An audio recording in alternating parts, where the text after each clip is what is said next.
Go. Come along with us, Signor Fabian. I'm coming, don't worry. If I miss this, let me be boiled alive. Won't you be glad to see that rascal dog humiliated? I'll be thrilled. You know, he got me in trouble with the lady of the house once when I arranged the bear baiting here. Well, we'll have another bear baiting just to make him angry. We'll mock him till he's black and blue. Won't we, Sir Andrew? If we don't, it'll be the biggest disappointment of our lives. Here comes the little villain herself. How are you, my golden girl? Hide behind the boxwood hedge, all you. Malvolio's coming down the path. He's been practicing over there how to act for the past half hour. Watch him carefully if you want to have some fun, guys. The letter is going to turn him into a starry-eyed idiot. Now hide!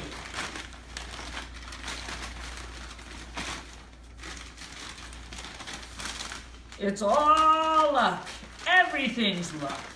Maria once told me Olivia was fond of me. I've almost heard Olivia say that herself.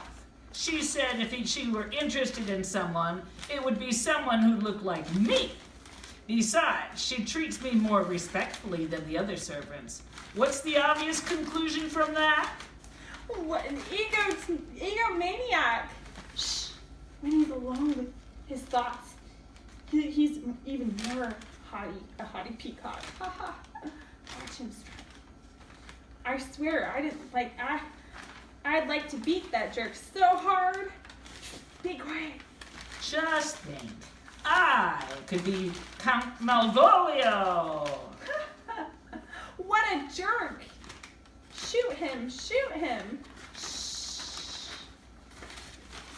After all, it wouldn't be the first time that kind of thing has happened. Lady Strachey married her wardrobe manager.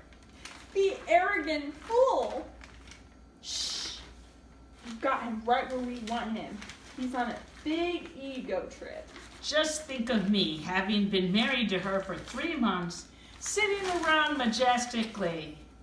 If only I had a slingshot so I could hit him in the eye. Calling my servants together, wearing an embroidered robe, having just come from a couch where I left Olivia sleeping. That does it. Oh, be quiet, be quiet. Then I'd put on a lofty and exalted expression. I'd look around the room calmly, then tell them that I know my place and I'd like them to know theirs. Then I'd tell them to go find my cousin Toby. That really does it. Oh, be quiet, please. I'd send 7 of my servants to go get him. While I waited, I'd frown impatiently and perhaps wind my watch or play with some expensive piece of jewelry I happened to be wearing. Toby would approach me, he'd bow to me. Are we gonna let this guy live?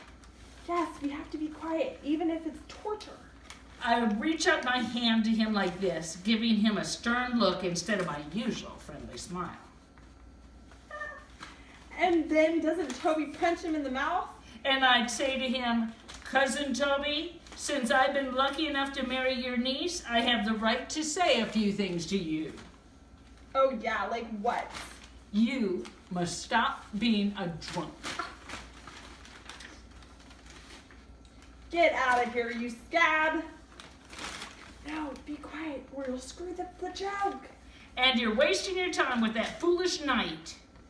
That's me, I bet. That's Sir Andrew.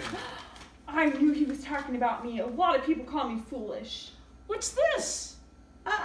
He's taking the bait. Shh. I hope he reads it out loud. It'll be even funnier. My goodness, this is my lady's handwriting. These are her C's and her U's and T's. It's definitely her handwriting, no doubt about it. To my dear beloved who doesn't know I love him, I send you this letter with all my heart. That's exactly how she talks. Excuse me, sealing wax. Wait, this is the stamp my lady seals her letters with. It has a picture of Lucretia on it. This letter is from Olivia. Who's this written to? This'll get him. Goodness knows I love someone, but who? I can't let my lips say his name. No man must know. No man must know. What comes after that? Look, the meter changes in her poem. No man must know. What if this someone were you, Malvolio? I may order the one I love, but silence like a knife cuts open my heart, with strokes that draw no blood. What a pretentious riddle. That Maria has outdone herself. What a dish of poison she's mixed up for him. And look how willingly he's taking the bait. I may command the one I love. Well, she commands me. I'm her servant. She's my boss. Why, anyone can see what this means. There's no ambiguity here. If this letter falls into your hands, think carefully about what it says. By my birth, I rank above you, but don't be afraid of my greatness. Some are born great, some achieve greatness, and some have greatness thrust upon them. Your fate awaits you. Accept it in body and spirit.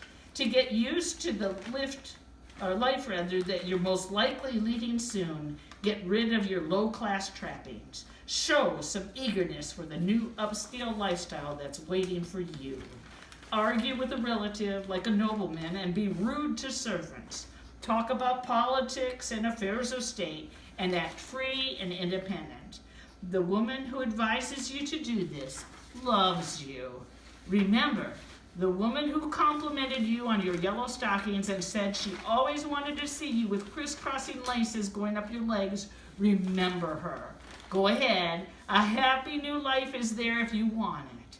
Signed, The Fortunate Unhappy.